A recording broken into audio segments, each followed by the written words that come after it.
TGPSC group 2 పరీక్షకు సంబంధించి CSBIS academy online offline course start చేస్తుంది. ఎర్లీగా అంటే నోటిఫికేషన్ రాకముందే స్టార్ట్ చేయడం వల్ల కొంచెం యాడెడ్ అడ్వాంటేజ్ ఉంటుంది కాబట్టి మీరందరూ కూడా ఈ ఫెసిలిటీని పొందొచ్చు. ఇది ఆన్లైన్లో ఉంటుంది, ఆఫ్లైన్లో ఉంటుంది. మన సిఎస్బి గ్రూప్స్ యాప్ డౌన్లోడ్ చేసుకుని ఈ వీడియో కింద ఆ గ్రూప్స్ యాప్ డౌన్లోడ్ ఫెసిలిటీ కూడా ఉంది. డౌన్లోడ్ చేసుకుని ఈ క్లాస్ మొత్తం యాక్సెస్ పొందొచ్చు.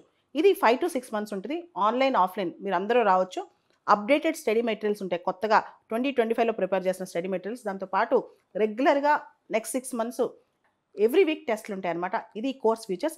ఇంకా ఎవరైనా ఇన్ఫర్మేషన్ కావాలంటే ఈ వీడియో పైన ఉన్న ఫోన్ నెంబర్స్కి ఫోన్ చేసి టీజీపీఎస్సీ వారధి కోర్సులో మీరు జాయిన్ అవ్వచ్చు. ప్రత్యేకంగా టీజీపీఎస్సీ గ్రూప్ 2 కోసం ఈ కోర్సు. ఐడియా ఉందా నీతి ఆయోగ్ అంటే? ఎప్పుడైనా విన్నట్టు అనిపిస్తుందా ఎవరికన్నా? విన్నారా ఎప్పుడన్నా? ఎందుకు న్యూస్లో ఉంది? చూడండి, ఇది కరెంట్ టాపికా స్టాటిక్ టాపికా? Static in current, static topic in news. ఎందుకు న్యూస్లో ఉంది? ఎన్ని సంవత్సరాలు అయింది వచ్చి? 10 years. ఎప్పుడు వచ్చింది ఇది? ఎవరైనా డిఫైన్ చేయగలుగుతారు నీతి అంటే? National institute for transforming India.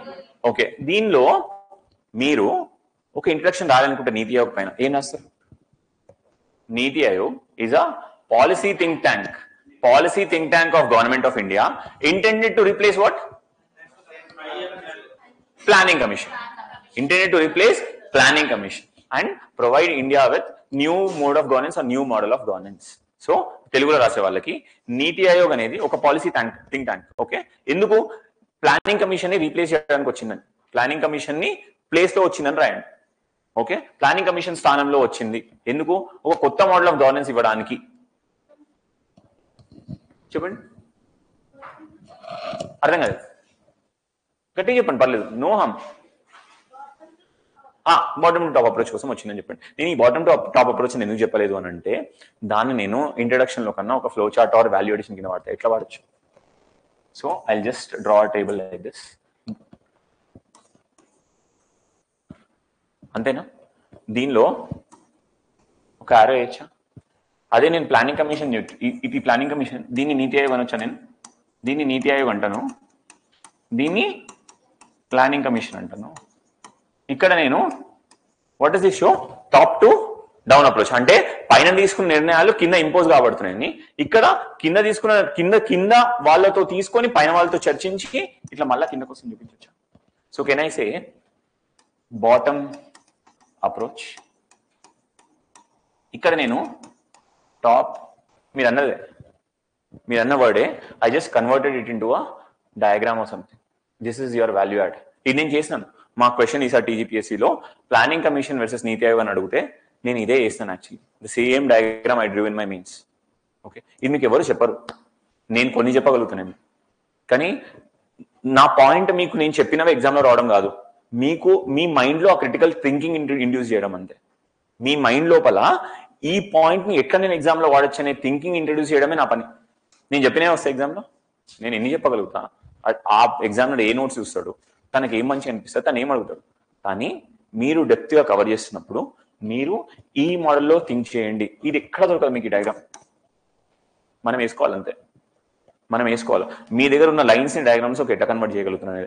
ఇప్పుడు నేను ఇంతకుముందు చదివింది కూడా ఇండియా డయాగ్రామ్ లో మీకు western part and southern part చూపించింది. నేను చదివినాను ఏందని, ఇండియాలో కోఆపరేటివ్స్ అన్ని వెస్ట్ అండ్ సదర్న్ పార్ట్ లో కాన్సన్ట్రేట్ ఉన్నాయని చదివినా. అప్పుడు నాకు అనిపించింది ఏంటి, అరే మ్యాప్ వేస్తే ఇక్కడ చూపించవచ్చు కదా నేను. అంతే. ఇప్పుడు తెలంగాణలో ట్రైబ్స్ గురించి క్వశ్చన్ అడిగినప్పుడు మీరు జస్ట్ ఒక తెలంగాణ మ్యాప్ వేసి మీరు ఇక్కడ ఇవి ఉంటారు, ఇక్కడ వీళ్ళు ఉంటారు, ఇక్కడ గోన్స్ ఉంటారు, ప్రధాన్స్ ఉంటారు, ఇక్కడ చెంచులు ఉంటారు, ఇక్కడ కొండ్రేళ్లు ఉంటారు చూపించవచ్చు. మీకున్న ఇన్ఫర్మేషన్ మీరు డయాగ్రామటిక్ రిప్రజెంటేషన్ లో చూపించవచ్చు అంటున్నాను నేను. ఎక్స్ట్రా ఇన్ఫర్మేషన్ అర్థమవుతుందా? Then simple thing. చలో next see prelims question. Composition ఏంది? నీతి ఆయోగ్ హెడ్ ఎవరు? Who is the chairperson of NITI Aayog? Prime minister. Prime minister will be your chairperson of NITI Aayog. Okay, అయితే దానికి గవర్నింగ్ కౌన్సిల్ ఉంటుంది అనమాట. What is it called? Governing council. దానిలో ఎవరెవరు part అయి ఉంటారు? Prime minister of India, chief minister of all states. Chief minister of all states కరెక్టేనా?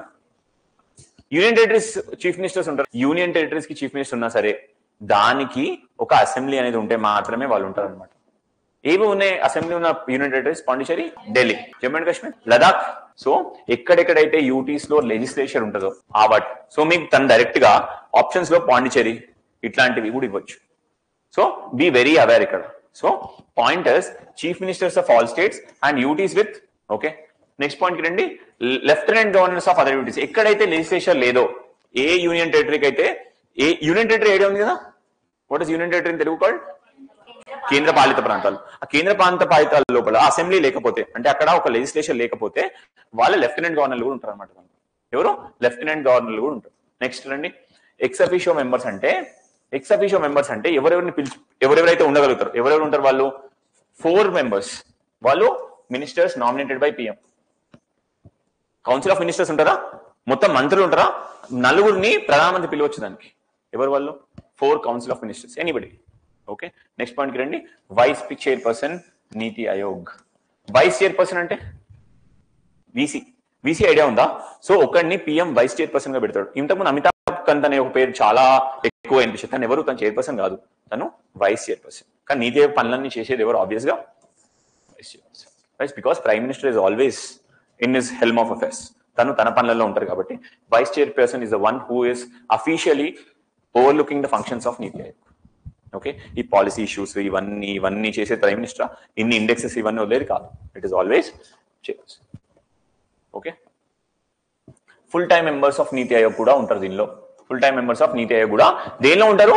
ఈ గవర్నింగ్ కౌన్సిల్ లో ఉంటారు. సో క్వశ్చన్ మీకు గవర్నింగ్ కౌన్సిల్ అని అడిగితే, ఓకే, ఆ chief ministers part of it. Chief ministers పార్టా గవర్నింగ్ కౌన్సిల్లో? కాదా? కాదా? పార్టే కదా, పార్టే. ఓకే. నేనేం చెప్తాను, CMs of states without legislatures అంటే అసెంబ్లీ లేని స్టేట్స్ యొక్క చీఫ్ మినిస్టర్స్ పార్టా? కాదు. Prelims question. Okay, prelims question. It is a prelims question. Next రండి, స్పెషల్ ఇన్వైటీస్. ఆబ్వియస్లీ ఎవరైతే ఎక్స్పర్ట్స్, డొమైన్ స్పెషలిస్ట్ ఎవరైతే ఉంటారో, అంటే ఎవరికైతే ఎక్కువ నాలెడ్జ్ ఉంటుందో సబ్జెక్ట్ మీద, తనని పిలుచుకోవచ్చు. మళ్ళీ ప్రిలిమ్స్ లో మీరు సీదానే క్వశ్చన్ చేయాల్సిన అవసరం లేదు. కొన్ని ఎలిమినేట్ చేసి పెట్టచ్చు, కొన్ని ఎలిమినేట్ చేసి పెట్టచ్చు. అది మనం వస్తా డిస్కస్ చేద్దాం ఎట్లా చేయొచ్చు. ఒక సిఇఓ ఉంటాడు. What is he? There is a CEO. CEO is chief executive officer appointed by PM for a fixed tenure. ఏ ర్యాంక్ లో? సెక్రటరీ ర్యాంక్ లో ఉండాలన్నమాట తను. What is his rank? Secretary of government of India rank లో ఉన్న అతన్ని chief executive officer గా appoint చేస్తారు. ఎవరు? Prime minister. Again. Okay, that's it again a prelims point. అసలు ఏం చేస్తుంది NITI Aayog? What is the purpose of NITI Aayog? NITI Aayog purpose ఏంటి? What is the purpose of NITI Aayog? అసలు ఏం చేయడానికి ఉంది నీతి ఆయోగ్? 2 మ్యాండేట్ ఉంటారు, ట్విన్ మ్యాండేట్ అంటారు. అంటే 2 పనులు చేయడానికి ఉంటుంది మా నీతి ఆయోగ్. 2 పనులు ఏంటంటే, ఫస్ట్ పని ఏంటంటే సస్టైనబుల్ డెవలప్మెంట్ గోల్స్ అని ఉన్నాయా? ఎస్డిజి అంటారు. ఎస్డిజి తెలుగులో ఎన్ని ఉన్నాయి? దీన్ని ఇండియాలో జరుగుతున్నాయా లేదా చూసేది నీతి ఆయోగ్. మళ్ళా మీరు ఎస్డిజీస్ గనక కొన్ని గుర్తుపెట్టుకోగలిగితే, if you can remember some SDGs, you can directly quote them in your answer. SDG 1 ఏంది? పవర్టీ. అంటే మీకు పవర్టీ మీద క్వశ్చన్ వచ్చినప్పుడు కంక్లూజన్ లో ఎస్డిజి 1 గోల్స్ ని, ఎస్డిజి 1 లక్ష్యాలని, ఓకే, లక్ష్యాన్ని రీచ్ అవ్వడానికి, ఓకే, మీరు ఈ పనులు చేయడం కరెక్ట్ అయింది అని రాయొచ్చా కంక్లూజన్ లో? సో మీరు ఎస్డిజీస్ ని కంక్లూజన్ లో క్లియర్ గా వాడుకోవచ్చు. మీరు గుర్తుపెట్టుకోండి, నేను ఓన్లీ ఆన్సర్ ఫార్మాట్ లో మాత్రం మీకు చెప్తున్నాను. ఎస్డిజీస్ ని ఎక్కడ వాడుకోవచ్చు? కంక్లూజన్ లో వాడచ్చు, ఇంట్రడక్షన్ లో వాడచ్చు. సో ఇక్కడ ఏమంటున్నాను నేను, వీళ్ళది ఏంది? ఎస్డిజి గోల్స్ ఇండియాలో చూడడం ఒకటి, అండ్ కాంపిటేటివ్ కోఆపరేటివ్ ఫెడరలిజం ని ఇండియాలో పెంపొందించడం. కాంపిటీషన్ అంటే మీరు ఇప్పుడు కాంపిటీషన్ అంటే పోటీ, కోఆపరేటివ్ అంటే సహకరించుకోవడం. సో ఈ రెండు పనులు కూడా నీతి ఆయోగ్ ద్వారా చేస్తూ ఉంటుంది. ఎక్కడ కాంపిటేటివ్, ఎక్కడ కోఆపరేటివ్? ఒక ఎగ్జాంపుల్ చెప్పండి. Where is it competitive? ఎక్కడ cooperative? Between states is cooperative. Between states competitive, between states cooperative. Cooperative ఎక్కడ అంటే state government, central government and local governments. ఇది పంచాయత్ రాజ్, ఇట్లాంటివి కూడా. ఏడిపి అనే ప్రోగ్రామ్ ఉంది. ఏడిపి ప్రోగ్రామ్ లోపల మేజర్ భూమిక, ముఖ్య భూమిక పోషించే సంస్థ ఏది తెలుసా? Local government. అంటే పంచాయత్ రాజ్ ఇన్స్టిట్యూషన్ ముఖ్య భూమిక చేస్తుంది. అంటే ఇక్కడ central government, state government, local government, panchayat raj ఇవన్నీ కలిసి పనిచేస్తున్నాయా? So is it not an example of what is it called? Cooperative federalism. Competitive ఎక్కడ అన్నాం? ఈజ్ ఆఫ్ డూయింగ్ బిజినెస్ అనే ర్యాంకింగ్స్ ఉన్నాయా? What is it called? Ease of doing business. దీనిలో కొట్టుకుంటా ఉంటారు. మా గవర్నమెంట్ ఫస్ట్ అని లోకేష్ చెప్తా ఉంటాడు, ఇక్కడ కేటీఆర్ చెప్తా ఉంటాడు, ఫస్ట్ మేము వచ్చినాము, జగన్ వచ్చిన తర్వాత 5th పడిపోయింది, 6th పడిపోయింది అని చెప్తా ఉంటారు. అది ఏం చేసింది? ఇంతకుముందు స్టేట్ గవర్నమెంట్స్ ఇట్లా ఉండేటివా? ర్యాంకింగ్ లేదు, ఏం లేదు అనేటట్టు ఉండేది. ఇప్పుడు మా స్టేట్ ఫస్ట్ అంటే మా స్టేట్ ఫస్ట్ అని చెప్పుకుంటున్నాయి. ఈ నీతి ఆయోగ్ తీసుకొచ్చిన is of doing business index. So దాని ద్వారా నీతి ఆయోగ్ ఏం చేయగలిగింది? కాంపిటేటివ్ ఫెడరలిజం కూడా చేయగలిగింది. అంటే 2 స్టేట్స్ ఫ్రెండ్లీ కొట్టుకుంటున్నాయి, మళ్ళీ కర్రలు పట్టుకుని కొట్టుకోవడం. ర్యాంకింగ్స్ లో డెవలప్మెంట్ లో ఎవరి ముందు ఎవరి కింద అని చూసుకోవడం మాత్రమే. Okay, functions of NITI Aayog ఏంది? అసలు నీతి ఆయోగ్ మళ్ళీ చూడండి, మళ్ళా functions of NITI Aayog body గురించి వచ్చినప్పుడు అది చేసే పనులు ఏంది? ఏ బాడీ గురించి? నీతి ఆయోగ్, లోక్పాల్, లోకాయుక్త, ఇదన్నీ వచ్చినప్పుడు మీరు చేయాల్సింది ఏంది? దాని ఫంక్షన్స్ ఏంది? మళ్ళా దానిలో ఉన్న ప్రాబ్లమ్స్ ఏంది? మనం చేయాల్సింది ఏంది? అంతే కదా. ఒక దానిలో ఉన్న లోపాలు ఏంది, తను ఏ పని చేస్తుంది, దానిలో ఉన్న లోపాలు ఏంది, మనకు కావాల్సిన వే ఫార్వర్డ్ ఏంది, ఏం చేయాలి? ఇవే క్వశ్చన్స్ చెప్పండి. Provide NITI Aayog with statutory backing, అంతే. ఇంకా నెక్స్ట్ ఇంకోటి ఏం చెప్పినా మీకు? నీతి ఆయోగ్లో బడ్జెట్ కాన్స్టెంట్స్ ఉన్నాయి. Hello, budgetary powers are okay. మళ్ళా పొలిటికల్ లీనింగ్ ఉందని అంటున్నారు నీతి ఆయోగ్. కొంచెం there is an issue that political interference ఉందని అంటున్నారు. So remove political interference. దీన్ని మీరు సబ్స్టాన్షియేట్ చేయాలంటే ఏం చెప్తారు? Example like that is active role of state governments. అంటే రాష్ట్రాల యొక్క రోల్ పెంచండి నీతి ఆయోగ్లో అని చెప్పొచ్చా మనం? అదే కదా దాని మీద ఇష్యూ. ఇంకా నీతి ఆయోగ్ గురించి ఎన్ని ఉన్నాయి issues? What are the NITI Aayog issues? Focus on rankings. So shift from rankings to focus on rankings to real growth. Real growth అనొచ్చా? రియల్ చేంజ్ అనొచ్చా? చేంజ్ ఎట్ గ్రాస్ రూట్స్ అనొచ్చా? నీతి ఆయోగ్ పైన ఇంకొకటి నేను చెప్పడం మర్చిపోయిన ఇష్యూ, అది ప్రైవేట్ ఫండింగ్ మీద ఎక్కువ ఎంఫోసిస్ చేస్తూ ఉంటుంది. మీరు ఏదైనా చెప్పండి, నీతి ఆయోగ్ ఎప్పుడు పీపీపీ మోడల్ అంటది, అంటే పబ్లిక్ ప్రైవేట్ మోడల్ అంటది అనమాట. ఎప్పుడు పబ్లిక్ ప్రైవేట్ అంటూ ఉంటుంది, కానీ ప్రైవేట్ లో ఇన్వెస్ట్మెంట్స్ రావట్లేదు. అమ్ముదామన్నా కొనేటోళ్ళు లేడు. మన దాన్ని డిస్ఇన్వెస్ట్మెంట్ చేసామన్నా సరే ఆ డిస్ఇన్వెస్ట్మెంట్ టార్గెట్స్ మనం రీచ్ అవ్వట్లేదు. సో అదొక ఇష్యూ నీతి ఆయోగ్ పైన, అదొక allegation. So this will be your 10 years of NITI Aayog. What can be a conclusion to it? ఏం రాయొచ్చు కంక్లూజన్ లో? వాట్ కంక్లూజన్ ఏం రాయొచ్చు? ఒక ఫార్వర్డ్ కంక్లూజన్. నీతి ఆయోగ్ ఎప్పుడు పాజిటివ్ కంక్లూజన్ ఇవ్వండి. ఏం చెప్పొచ్చు?